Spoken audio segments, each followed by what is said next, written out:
سورۃ الہمزہ، مرکزی مضمون اخلاق کی خرابیاں۔ ذیلی مضامین میں دو چیزیں آتی ہیں، بد اخلاق انسان کی صفات، اور نمبر 2 ان کا انجام کیا ہوگا۔ زمانہ نزول اس کا تقریباً 4 یا 5 نبوی ہے، مکے کا درمیانی دور۔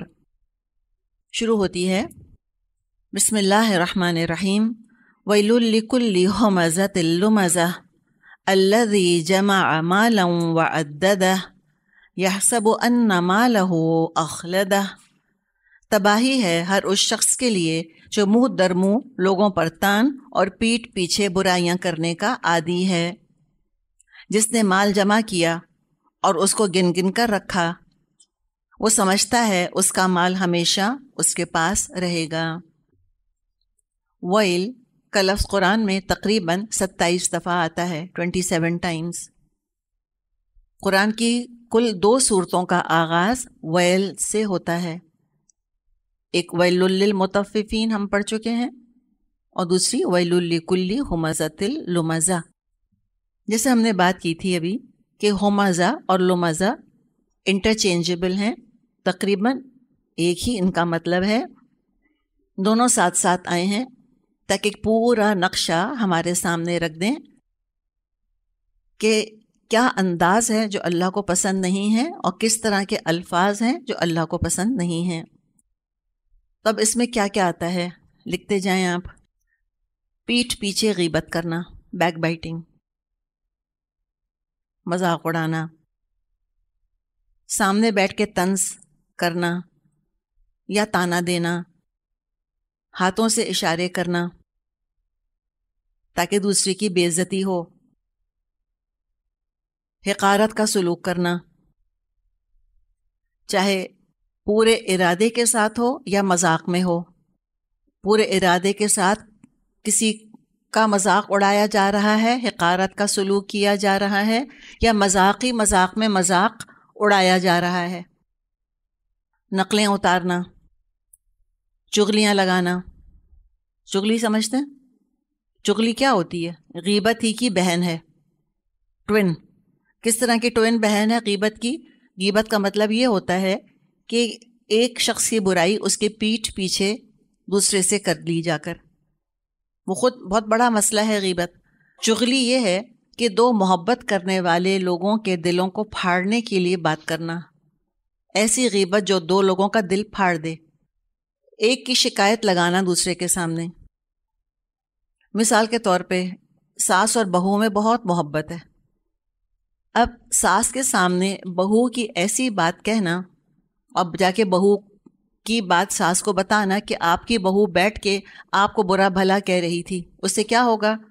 ساس کا دل خراب ہو جائے گا بہو کی طرف سے۔ تو یہ غیبت بھی ہے اور چغلی بھی ہے، تو چغلیاں لگانا بھی اس میں آتا ہے۔ فحش باتیں بھی آتی ہیں اس کے اندر، کھلی کھلی بے حیائی کی فحش باتیں کرنا، یہ سب چیزیں اس میں آ گئی ہیں۔ یہاں تو اللہ تعالیٰ نے اشارہ کیا ہے سورۃ حجرات میں جو 26ویں پارے میں آتی ہے، اس کا تفصیلی بیان وہاں آ گیا ہے۔ شدید اخلاقی عیب ہے ہمزہ لمزہ، جس پہ ویل کی وعید آئی ہے۔ لوگوں کی شکل صورت کے بارے میں، اخلاق کے بارے میں، دین کے بارے میں، خاندان کے بارے میں، کاروبار کے بارے میں، عادتوں کے بارے میں منفی تبصرے کرنا، نیگیٹو کمنٹس پاس کرنا۔ کیوں؟ تاکہ اگلا خوب شرمندہ ہو جائے، اپنے آپ کو بہت گھٹیا سمجھے، عزت نفس ختم ہو کے رہ جائے اس کی، خوب بے عزتی کرنا، خوب تذلیل کرنا، اس کی انسلٹ کرنا۔ ایسے زبان کو اور چہرے کے تاثرات کو اور ایسے اپنے ہاتھوں کو استعمال کرنا کہ اگلے کی شخصیت کچل کے رہ جائے، کسی کی شخصیت ٹوٹ پھوٹ جائے۔ تو اس میں مجھے بتائیں کوئی مادی نقصان ہے کہ نفسیاتی؟ ہاتھ لگایا ہے؟ کوئی کوڑا لے کر آیا، چابک لے کر آیا کیا؟ نہیں آیا. یہ سب کچھ کیا ہے؟ یہ سارا سائیکولوجیکل ٹارچر ہے جس کا ذکر کیا جا رہا ہے. نفسیاتی اذیت پہنچانا، جذباتی ذہنی اذیت پہنچانا دوسرے انسان کو. کس کس چیز سے؟ زبان، چہرہ، چہرے کے تاثر اور ہاتھ. اب کون ہوگا جو کہ ہومزہ اور لومزہ کو انجوائے کرے گا یا ایسی شخصیت بنائے گا؟ انتہائی بے حس ہوگا، ظاہر ہے، بے رحم ہوگا، بد زبان ہوگا. کوئی اس میں ایکیو نہیں ہوگا، کوئی ایموشنل کوشنٹ ہے ہی نہیں، کوئی حس ہی نہیں ہے اس کے اندر. مغرور ہوگا، خود پسند ہوگا، سوچتا ہوگا میرے اندر تو ان میں سے کوئی خرابی ہے ہی نہیں. ورنہ جو اپنے اوپر نظر رکھتا ہے وہ بہت کم دوسروں کی خرابیاں بیان کرتا ہے، اس لیے کہ اس کو معلوم ہے کہ جس کو میں کہہ رہی ہوں خود میرے اندر یہی چیز موجود ہے، تو وہ چپ رہتا ہے، پھر نہیں بولتا. جن کی اپنی آنکھیں بہت بڑی بڑی ہوتی ہیں وہ دوسرے کی آنکھوں کو کہتے ہیں کہ چننی آنکھیں. جن کی اپنی چھوٹی ہوتی ہیں، مثال کے طور پہ، وہ نہیں کہیں گے یہ کبھی بھی.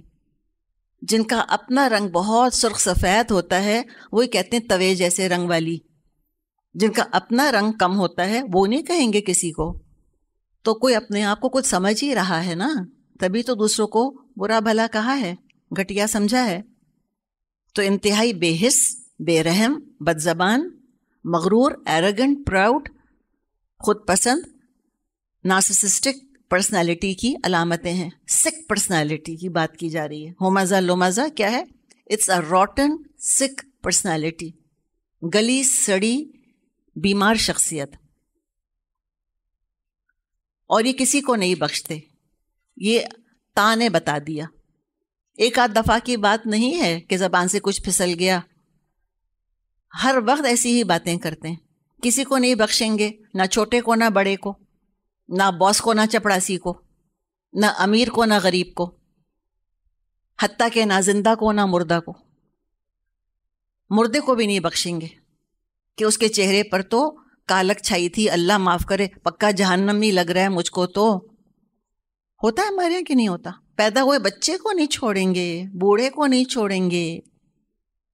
پیدا ہوئے بچے پہ کمنٹ کریں گے، بستر پر پڑے بڈھے پہ کمنٹ کریں گے کہ زندگی بھر دوسروں کو تنگ کیا، دیکھا نا کیسے محتاج ہو گئے خود، کیسی سزا دی اللہ نے ان کو، دیکھا کیسا بدلہ لی اللہ نے ہمارا ان سے، کیسے پڑے ہیں اب. اور نقلیں اتارتے ہیں کہ ان کے ہاتھ ایسے ہو گئے، ان کا تو منہ ایسا ہو گیا تھا. نقلیں اتار اتار کے بتاتے ہیں. بعض دفعہ تو اللہ رسول فرشتوں کو بھی نہیں چھوڑتے، کسی کو نہیں بخشتے. ہر ایک پر تبصرہ، ہر ایک پر کمنٹ، ہر ایک کی بے عزتی. کس کس لیول پر کرتے ہیں؟ ذاتی سطح پر بھی کرتے ہیں، آپس میں بیٹھ کے بھی کرتے ہیں، سوشل میڈیا پر بھی کرتے ہیں. اب تو پلیٹ فارم ہاتھ آ گیا ہے سب کے کہ اب دوسرے ساتھی کی ضرورت نہیں ہے، بس سامنے جو ہے وہ انٹرنیٹ ہونا چاہیے. بس ہم جانتے ہیں کہ سوشل میڈیا پہ جو بولنگ ہو رہی ہے اس نے کیا کیا آفتیں ڈھائی ہیں. اور یہ ہومزہ لومزہ سے کیا بچے بچے ہوئے ہیں؟ میں کہیں پڑھ رہی تھی، ایک 7 سال کے بچے نے خودکشی کی بولنگ کی وجہ سے. اور کس کے ساتھ کری؟ اس کو مرنے سے ڈر لگ رہا تھا، اپنی 3 سال کی بہن کو بھی ساتھ اس نے خودکشی پر آمادہ کیا. اس کو ڈر لگ رہا ہوگا بچے بیچارے کو نا کہ اکیلا کیسے مروں گا، تو بہن کو بھی ساتھ لے لیا. یہ سوشل میڈیا کا حال ہے، بولنگ کا ایپیڈیمک ہے دنیا میں اس وقت یہ. اور بڑے بھی خودکشی کر رہے ہیں. کیا کیا لوگوں کی شخصیتیں ٹوٹ پھوٹ رہی ہیں، کیا سائیکولوجیکل اور نفسیاتی امراض ہیں جو ان کو لاحق ہو رہے ہیں. وہ پچھلے دنوں پڑھا تھا نا کہ انڈیا میں کسی لڑکی نے خودکشی کر لی، 21 سال کی. کیوں؟ اس کا میاں ہر وقت اس کو کالے رنگ کا تانا دیتا تھا، تو تنگ آ کر اس نے ابھی سوسائڈ کی ہے. اور وہ کہتے ہیں کہ انڈیا میں ہوتا رہتا ہے. انڈیا میں کیا یہاں بھی ہوتا ہوگا؟ تو کس حد کو تنگ کیا ہوگا کہ جو اپنی جان لینے پر آمادہ ہو جائے اور وہ سمجھے کہ چونکہ میرا رنگ کم ہے میں اس قابل بھی نہیں ہوں کہ میں دنیا میں زندہ بھی رہوں. پھر ہم دیکھتے ہیں کہ یہ ذاتی سطح سے اٹھ کے ایک اجتماعی ہابی بھی بن گئی ہے. It's a collective pastime. TV shows میں مذاق اڑانا لوگوں کا، موویز کے اندر کارٹونز بنانا، کیریکیچرز بنانا، کامیڈی شوز پروڈیوس کرنا، کامیڈینز بننا. کیوں؟ لوگوں کو ہنسانے کے لیے. اور لوگوں کا ذوق اتنا بگڑ جاتا ہے کہ جب تک کسی کی بے عزتی نہ کی جا رہی ہو، نقل نہ اتاری جا رہی ہو، کھلی فحش باتیں، شیملیس باتیں نہ ہو رہی ہوں، شیملیس جوکس، تب تک ان کو فنی نہیں لگتا، ہنسی نہیں آتی ان کو۔ اور سب سے زیادہ ہنسی کس بات پر آتی ہے؟ جتنی باعزت شخصیت کا مذاق اڑایا جائے اتنی ہی ان کو ہنسی آتی ہے۔ اور باقاعدہ پروفیشنلی یہ کام کیا جاتا ہے، پیسہ لے کر یہ کام کیا جاتا ہے، اور لوگ پیسہ دے کر یہ دیکھنے آتے ہیں۔ اور ویل کہا ہے اللہ نے، ویل لکل ہمزۃ لمزہ۔ افراد کا بھی مذاق اڑاتے ہیں، قوموں کا بھی مذاق اڑاتے ہیں، لوگوں کے عیبوں کے پیچھے پڑتے ہیں، نقلیں اتارتے ہیں، جانوروں کو بھی نہیں چھوڑتے، برے برے نام رکھتے ہیں لوگوں کے، ان کے عیبوں سے یاد کرتے ہیں لوگوں کو۔ مثال کے طور پہ ہو سکتا ہے کسی سے کبھی کوئی غلطی ہو گئی ہو، اس نے معافی مانگ لی، توبہ کر لی، اللہ تعالیٰ نے ہو سکتا ہے معاف کر دیا ہو، لیکن جب اس شخص کا ذکر آئے اس کے عیب سے ہی اس کو یاد کرنا، وہ فلاں، وہ جو شراب پیا کرتا تھا، بہت داڑھی رکھ کے نیک بن گئے ہیں اب تو، یہ انداز کہ کوئی اس کا عیب تھا، اسی کے حوالے سے یاد کیے جانا اس کو، اور انتہائی دلچسپ مشغلہ بن جانا جن باتوں کو ہم معمولی سمجھتے ہیں۔ مثال کے طور پہ بیوی کے طور پہ عورت کا مذاق اڑانا، یہ ہے عام ہے ہمارے ہاں، لگتا ہے اس سے زیادہ اسٹوپڈ تو کوئی ہستی ہے ہی نہیں۔ احمق قسم کی بیوی، کنٹرولنگ قسم کی بیوی، یہ اس طرح کی چیزیں آتی رہتی ہیں نا ہر وقت واٹس ایپ کے اوپر، پتہ نہیں سمجھ میں نہیں آتا کہ ہنسے کہ روئے ان باتوں کے اوپر۔ اور پلیز فارورڈ مت کیا کر ایسی چیزیں، ہمیں نہیں شامل ہونا اس کے اندر۔ یا مرد کا مذاق اڑانا شوہر کے طور پہ، لگتا ہے کہ کوئی احمق ہے، کوئی دیوانہ قسم کا ہے، لو آئی کیو والا ہے، کوئی لگتا ہے جیسے کہ ہینڈی کیپ بچہ ہے۔ یہی فیلنگ آتی ہے جب شوہر والے لطیفے ہم پڑھتے ہیں، لگتا ہے پتہ نہیں کس پاگل کی بات کی جا رہی ہے، ریلیٹ نہیں کر پاتا انسان کہ اچھا یہ ہسبینڈ کا رول ہم نے اپنے والد کو بھی شوہر کے رول میں دیکھا، بھائیوں کو بھی دیکھا، بیٹوں کو بھی، اپنے خود شوہر کو اللہ کے فضل سے نعوذ باللہ ایسے پاگل تو نہیں دیکھے ہم نے جیسے کہ وہ تصویر دکھائی جاتی ہے۔ اپنی ماں کو ہم نے بیوی کے طور پہ دیکھا، خود اپنے آپ کو دیکھا، اپنی بیٹی کو دیکھا، بہوؤں کو دیکھا، ایسی پاگل عورتیں تو نہیں دیکھیں جن میں 2 پیسے کی عقل نہیں ہے، بالکل دیوانی ہیں جو خبط الحواس، لیکن تصویر تو یہی آتی ہے ان لطیفوں کو دیکھ کر۔ اور یاد رکھیں کہ ماں باپ کو بھی نہیں چھوڑا انہوں نے مذاق اڑانے سے، اور جس کا بھی مذاق ایک دفعہ اڑا دیا جائے اس کا تقدس ختم ہو جاتا ہے۔ یہ شوہر بیوی کا اتنا مقدس رشتہ ہے، شوہر چھت ہے بیوی کے سر کے اوپر، بیوی تو وہ کھیتی ہے جو شوہر کو اللہ نے دی ہے، جو اس کے بچے پیدا کر رہی ہے، اس کا گھر سنبھال رہی ہے۔ اس کی جب عزت 2 کوڑی کی کر دی معاشرے کے اندر، تو میاں بیوی بھی آخر اسی معاشرے میں رہ رہے ہیں، وہ کہاں عزت کریں گے ایک دوسرے کی؟ سارا تقدس پامال ہو کے رہ جاتا ہے نقلیں اتارنے میں اور مذاق اڑانے میں۔ انبیاء تک کو نہیں بخشا انہوں نے، ان پر بھی کامیڈی موویز اور کامیڈی شوز بنا دیے، کسی کی ذات پر کیچڑ اچھالنے سے باز نہیں آتے۔ مختصر بات یہ ہے، وَيْلٌ لِكُلِّ ہُمَزَةٍ لُمَزَةٍ، ادھر کی چغلی ادھر، ادھر کی چغلی ادھر۔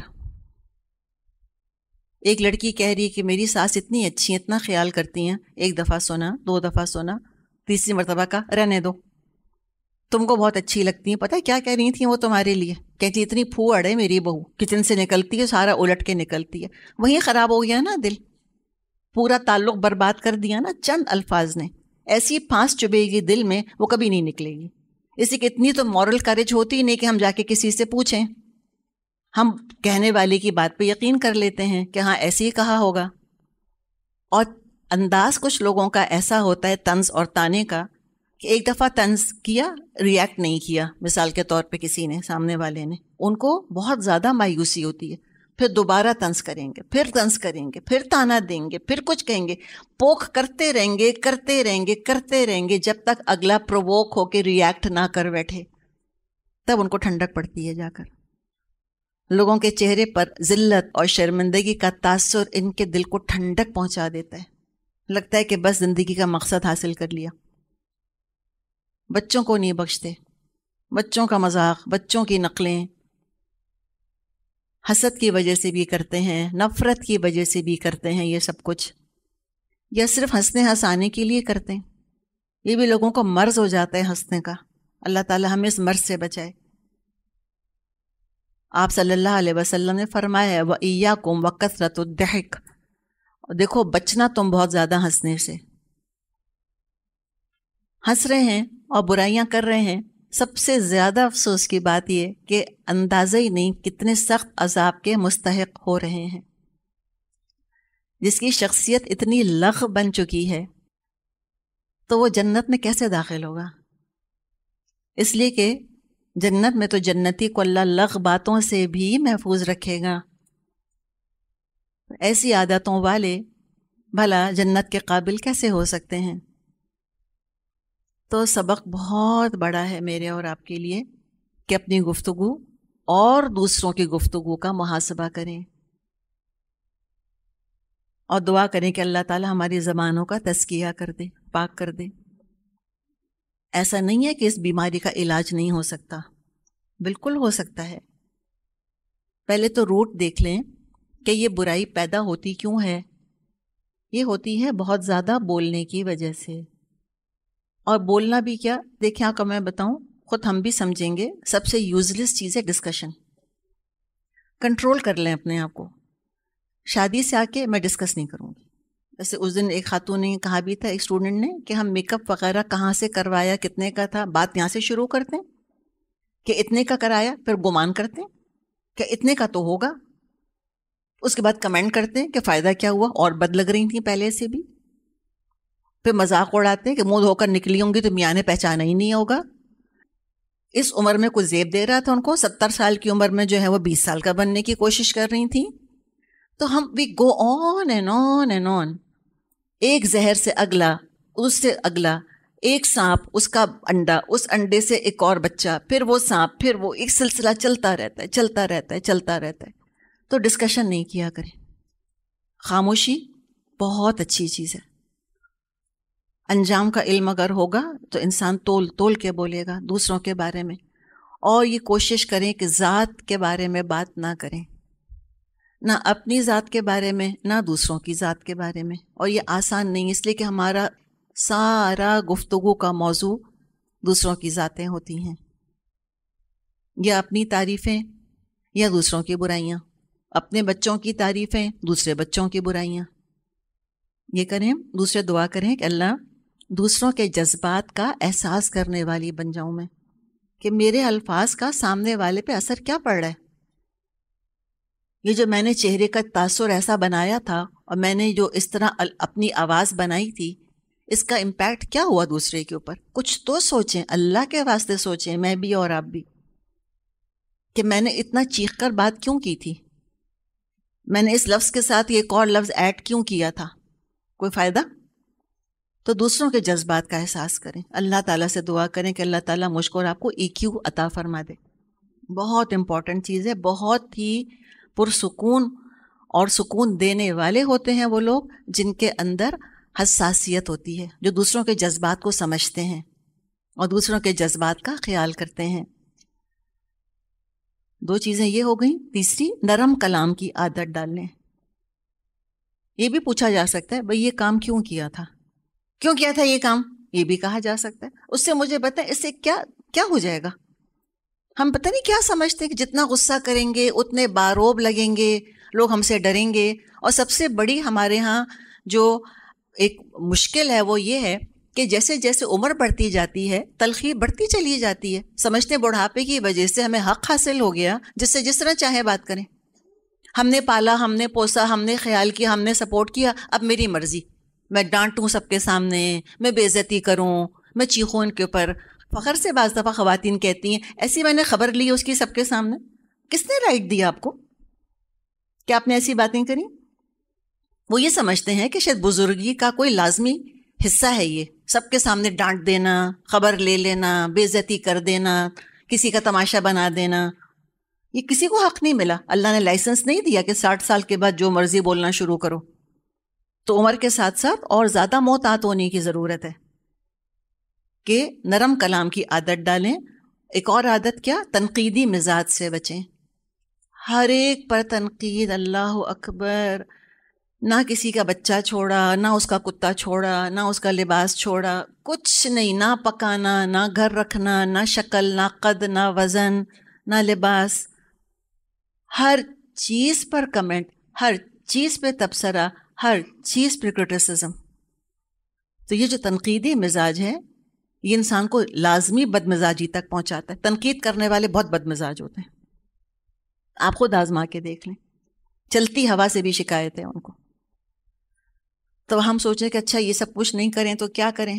ایک جگہ درس ہو رہا تھا اس موضوع پہ، تو کہا کہ بھئی برائیاں مت کریں، غیبت نہیں کریں. ایک بوڑھی خاتون کہتی ہیں چپ رہیں، مر جائیں چپ رہ کے، گھٹ جائیں اندر سے. سخت خفا ہوئی میرے اوپر وہ آ کے، چپ رہ کے مر جائیں کہنے لگیں، ناراض ہو گئیں کافی. اس کے بعد دوبارہ وہ درس نہیں دیا. پھر یہ سوچا کہتے ہیں کہ بہت تلخ ہو جاتا ہے لوگوں کے لیے، اس لیے کہ آئینہ نظر آ جاتا ہے نا، انسان تلملا اٹھتا ہے بعض دفعہ. تو پھر عقل آئی کہ اچھا ایسے موضوع سے درس شروع نہیں کبھی کرنے چاہیے کسی کے گھر. شروع میں تو انسان میں جذبہ ہوتا ہے نا کہ سب کو درست کر دیں گے. تو پھر اللہ تعالیٰ سکھاتا ہے کہ نہیں، پہلے ان کو احساس دلانا چاہیے. دیکھیں اللہ نے بھی سورہ ہمزہ کہاں رکھی ہے، اتنا سارا جنت کا اور دوزخ کا ذکر کر کے، اور پھر اللہ تعالیٰ میں سمجھا رہے کہ دیکھو یہ شخصیت ہونی چاہیے. اور دیکھیں جب یہ تعمیر شخصیت ہوتی ہے نا، تو یہ شخصیت ہے جو کہ شریعت کو اٹھا لیتی ہے.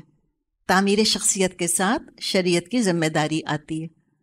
ورنہ اتنی سڑی گلی بگڑی شخصیت اگر شریعت اٹھا کے چلے گی تو لوگوں پہ کیا تاثر پڑے گا کہ اسلام کیا چیز ہے، کتنا برا بھلا پھر وہ کہتے ہیں نا اسلام کو.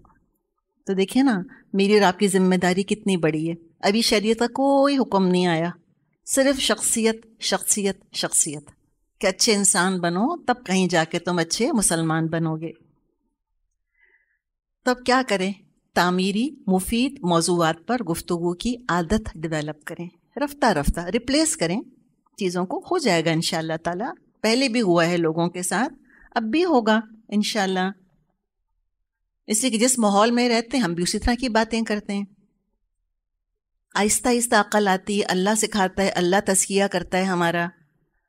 پھر کہتے ہیں کہ نہیں ایسے نہیں بولنا چاہیے، میں یہ نہیں کہوں گی.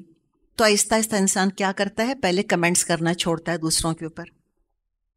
پھر اس کے بعد کیا کرتا ہے کہ وہ ڈسکشنز وغیرہ سے پرہیز کرتا ہے پرسنل لیول کے.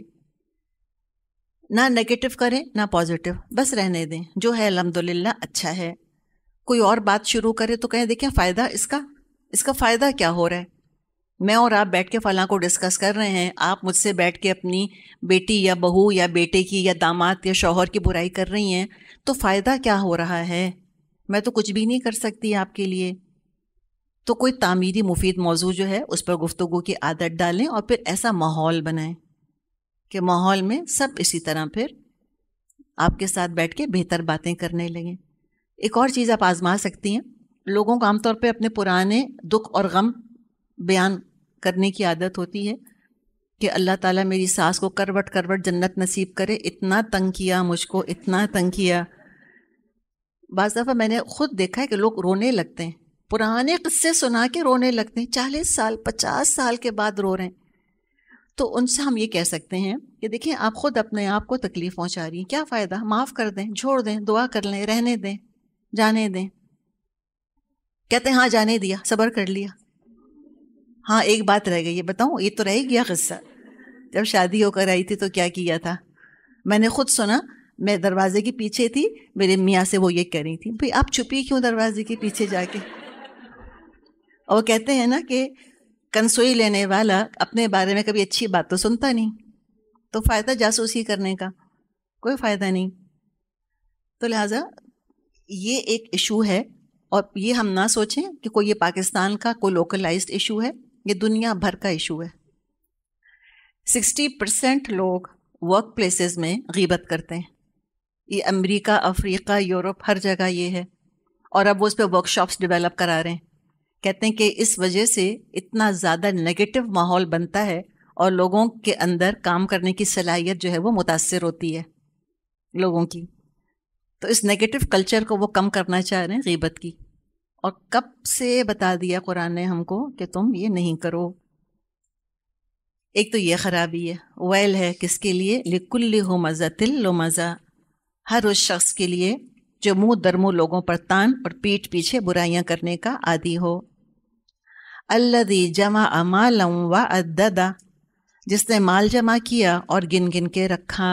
یہ ایک اور خرابی کردار کی، زبان کے استعمال میں انتہائی غیر محتاط، فضول خرچ، جو منہ میں آتا ہے بولتا چلا جاتا ہے، پیسے کے بارے میں ایسا کنجوس، ایسا بخیل، ریورس کر لیتا تو بہتر تھا۔ زبان کو سنبھال سنبھال کے استعمال کرتا، زبان روکتا ہاتھ کھولتا۔ یہ کیا ہے؟ زبان کھل گئی ہاتھ رک گیا، بدترین شخصیت ہے، اسفلا سافلین۔ جمع کر کر کے رکھتا ہے، گن گن کے رکھتا ہے، یحسب ان مالہ اخلدا، سمجھتا ہے اس کا مال اس کو خلد کی زندگی بخش دے گا، ہمیشگی کی زندگی بخش دے گا، دوام بخش دے گا، اٹرنل لائف دے دے گا یہ پیسہ۔ لیکن دیکھا جائے تو یہ بات صحیح نہیں ہے۔ فرعون کو بھی پتا تھا مجھے مرنا ہے، اس کی تیاری ہی کے لیے تو اس نے پیرامڈ بنائے تھے۔ تو اخلدا سے مراد یہ نہیں ہے کہ وہ یہ سمجھتا ہے کہ جتنا پیسہ ہوگا تو I will live forever and ever and ever in this world، یہ بات نہیں ہے۔ مراد ہے ایور لاسٹنگ فیم، دائمی شہرت چاہتے ہیں اپنے پیسے سے، کہ میں تو مر جاؤں گا لیکن ایسا پیسہ میں چھوڑ جاؤں یا استعمال پیسے کا اس طرح سے کر لوں کہ ہمیشہ لوگ مجھ کو یاد رکھیں۔ ایک دیکھیں کچھ تو نفسیات ہے پیرامڈ کے پیچھے، جا کے انسان کبھی دیکھتا ہے کہتے ہیں اس میں ہے کیا، پتھر کا پہاڑ بنا کے کھڑا کر دیا، فار واٹ؟ گھر فراہم نہیں کیے لوگوں کو، کوئی چیز نہیں دی جو فرائض تھے انہوں نے، کہ کیا انہوں نے پہاڑ بنا دیے؟ کمی ہے دنیا میں پہاڑوں کی جو ان کو اپنے خود پہاڑ بنانے کی ضرورت پیش آئی۔ لیکن آپ دیکھیں ہزاروں سال سے ہیں لوگ جا کے فرعون کو یاد کرتے ہیں۔ ایور لاسٹنگ فیم تو ہے۔ تاج محل، کوئی مجھے مقصد بتا دے اس کا۔ کہا جاتا ہے کہ یورپ میں کوئی بادشاہ تھا، اس کی بیوی کا انتقال ہو گیا بچہ پیدا کرنے کے دوران، چائلڈ برتھ میں۔ اس نے عہد کیا کہ میں اتنی مڈ وائفز ٹرین کروں گا کہ کوئی عورت بچہ پیدا کرنے میں نہ مرے، رائٹ؟ ایک مغل بادشاہ کی بیوی مر گئی بچہ پیدا کرنے میں، اس نے کہا کہ میں تو تاج محل بنا دیتا ہوں۔ مجھے بتائیں فائدہ؟ کہتے ہیں نا کہ بادشاہ کی آنکھ سے نکلا ہوا آنسو، تو کس کو فائدہ ملا؟ اس زمانے میں کہا جاتا ہے 23 کروڑ روپے خرچ ہوئے تھے تاج محل کے اوپر، اس زمانے میں، آج سے 500 سال پہلے۔ ایک پیسے کا فائدہ، لیکن کیا چاہا کہ نام زندہ رہے۔ ایک تو یہ کہ یحسب ان مالہ اخلدا، کہ وہ سمجھتا ہے کہ اس کا مال ہمیشہ اس کے پاس رہے گا، اس کو ہمیشگی بخشے گا، یا اس کا نام کم از کم باقی رہے گا، رہتی دنیا تک شہرت رہے گی۔ اور ایسا پیسے کا حریص ہے، پجاری، سمجھتا ہے کہ پیسہ ہر مشکل مصیبت سے نجات دلا دے گا۔ کچھ علماء کہتے ہیں خاص مکے کی شخصیت کی طرف اشارہ ہے، لیکن قرآن جب ایک کردار کشی کرتا ہے تو ہر ایک کو دعوت دیتا ہے کہ تم اس آئینے میں اپنے آپ کو تلاش کر لو۔ کیوں تلاش کر لو؟ تاکہ اپنے آپ کو پاک کر لو۔ تو جس میں یہ خرابیاں ہیں جس کا ذکر کیا گیا، اس کے بارے میں تو اللہ کا فیصلہ آ گیا کہ اگر درست نہیں کیا اپنے آپ کو، اسی حال میں رہ گئے اور اسی حال میں اللہ سے مل لیے تو کیا ہوگا؟ کلا لینبذن فی الحطمہ، ہرگز نہیں، وہ شخص چکنا چور کر دینے والی جگہ میں پھینک دیا جائے گا۔ وما ادراک ما الحطمہ، اور تم کیا جانو کیا ہے وہ چکنا چور کر دینے والی جگہ؟ تو اس غلط فہمی کی تردید کر دی کہ سمجھتا ہے کہ مال عزت کروائے گا اور دوسروں کی بے عزتی کر کے یہ زیادہ باعزت سمجھا جائے گا، تو ہرگز نہیں، وہ تو ذلت کے ساتھ، انسلٹ کے ساتھ اور اہانت کے ساتھ حقیر بیکار چیز کی طرح حطمہ کے اندر پھینک دیا جائے گا۔ لَيُنبَذَنَّ فِي الْحُطَمَةِ، حقیر بیکار چیز کی طرح پھینک دیا جائے گا۔ حطامہ اس کو کچل کے رکھ دے گی، توڑ کے رکھ دے گی، پیس کے رکھ دے گی، جیسے یہ لوگوں کی عزت نفس کو کچل ڈالا کرتا تھا۔ ان کا دل ٹکڑے ٹکڑے کر دیتا تھا، دل جلا دیتا تھا ان کا. تو پوچھا کہ پتہ ہے تم کو؟ وما ادراک مل حطمہ، جانتے بھی ہو حطمہ کیا ہے؟ نار اللہ الموقدہ، اللہ کی آگ ہے بڑکائی سلگائی ہوئی. کوئی سمجھ نہیں سکتا کیا بلا ہے وہ، کبھی شدت کم نہیں ہوگی اس کی. ہومزہ لومزہ کے وزن پر حطمہ آ رہا ہے، سیم بالکل، جیسی کرنی ویسی بھرنی. What goes around comes around. اور کیسی ہے وہ آگ؟ التی تطلع علی الافئدہ، اللہ کی آگ خوب بھڑکائی ہوئی جو دلوں تک پہنچے گی، دل کو پکڑ لے گی. جیسے یہ لوگوں کا دل جلاتے تھے اسی طرح آگ ان کا دل جلائے گی. یہ لوگوں کا گوشت کھاتے تھے، غیبت کو گوشت کھانے سے تشبیہ دی ہے اللہ تعالیٰ نے سورہ حجرات میں. وہ آگ ان کا گوشت چاٹ جائے گی، کھا جائے گی. لوگوں کے جذبات مجروح کرتے تھے، جلایا کرتے تھے جذباتی طور پہ. دیکھیں افئدہ کا لفظ کتنا امپورٹنٹ ہے. ہاتھ نہیں لگایا کسی کو، یہ نہیں کہ زخم لگایا ہے، تیر چبو دیا ہے، چاقو سے زخم لگایا. زبانوں کے زخم، جذباتی زخم، تو جذبات کا ہی ذکر آیا، ورنہ اللہ تعالیٰ قلوب کہہ سکتا تھا کہ وہ دلوں پہ چڑھ جائے گی. افئدہ کیوں؟ جذبات کیوں؟ ایموشنز کیوں؟ اس لیے کہ ایموشنل ٹارچر کرنے والے لوگ ہیں. دل جلا دیا کرتے تھے لوگوں کا اپنی باتوں سے. دل ملا کے بعض دفعہ رہ جاتا ہے انسان. اور تانا ایسی بلا ہے کہ اگر آپ کسی کے سامنے کہیں نا کہ اس نے مجھ کو یہ کہا، تو کہتے ہیں ہاں تو کیا ہوا، اس میں کون سی بات ہے. جو سنتا ہے نا اسی کو پتا ہوتا ہے. دل ملا جاتا ہے انسان، لٹرلی لگتا ہے کہ توے پر سینک دیا ہے کسی نے انسان کو. اتنی شدید اذیت ہوتی ہے تانے کی. لیکن جواب مت دیا کریں، کیا فائدہ. کتا بھونک رہا ہے تو بھونکنے دیں. کتے کے جواب میں ہم تو نہیں بھونکنا شروع کر دیتے. ٹھیک ہے، تو انسان کو اپنی ظرف پر قائم رہنا چاہیے، کہنے والے کو کہنے دیں. اور ایک اور بات بہت اچھی ہوتی ہے طنز کو ہینڈل کرنے کے لیے، ایسے بن جائے کہ طنز سمجھ میں ہی نہیں آیا. لوگ کہتے ہیں کیا ہو گیا ہے لوگوں کو آج کل، بہت پڑھنے چل پڑے نکل کر. کہ ہاں پتہ نہیں کیا ہو گیا ہے لوگوں کو. تو وہ کہیں گے او میرا تیر ہی خطا ہو گیا. فائدہ کیا ہوا، سمجھ ہی نہیں ان کو. بعد میں لوگ کہتے ہیں بے وقوف تم کو کہہ رہے تھے وہ. تو ٹھیک ہے بھائی، ہم ایسے بے وقوف ہی اچھے. سب سے عقل مند وہ ہوتا ہے جس کو کہ لوگ عقل مند نہ سمجھیں. وہ سمجھتے تھے بھولی ہیں، کچھ پتہ ہی نہیں چلتا. پتہ سب چلتا ہے انسان کو. پریٹینڈ ایسے کرتے ہیں کہ ہمیں نہیں پتہ چلا. کیوں پریٹینڈ کر رہے ہیں؟ تاکہ آپ کو ناکام بنائیں. اس لیے تو ہر طنز کو سمجھنے کی ضرورت نہیں ہے. سمجھنے کو ترجمہ کم پڑا ہے، فہم کا پرچہ کم ہے سمجھنے کو کہ ہم اب لوگوں کے چہرے پڑھیں. اتنے ہم ذہین بنتے ہیں. کہتی ہیں یوں بات تھی لیکن میں سمجھ گئی وہ یہ کہنا چاہ رہی تھی، میں چہرہ پڑھ لیا ان کا. بھائی پارا کھولو، اس کو پڑھو. کہتے ہیں وہ فہم تو سمجھ ہی نہیں آ رہا مجھ کو. بھائی آپ چہرے پڑھ لیتی ہیں تو فہم کیسے نہیں سمجھ آ رہا آپ کو؟ آپ تو لہجہ پڑھ لیتی ہیں، یہ نہیں یہ مطلب تھا. بھئی اگر اتنا کچھ ہے اللہ نے دماغ دیا ہے تو الحمدللہ ماشاءاللہ لا قوت الا باللہ. کھولیں کتابیں اور پڑھیں اس کو. تو اپنا آبزرویشن اپنے تک محدود رکھیں. عیسیٰ علیہ السلام کا بڑا خوبصورت قول ہے. وہ کہتے ہیں کہ فاختہ کی طرح بے ضرر اور سانپ کی طرح ہوشیار. ایسا ہوتا ہے مومن، خود بالکل تنگ نہیں کرتا کسی کو. طنز کے بدلے طنز نہیں کرتا. کسی نے اگر میرے بچے پہ طنز کیا، میں پلٹ کے اس کے بچے پہ نہیں طنز کروں گی. کوئی فائدہ نہیں ہے اس کا.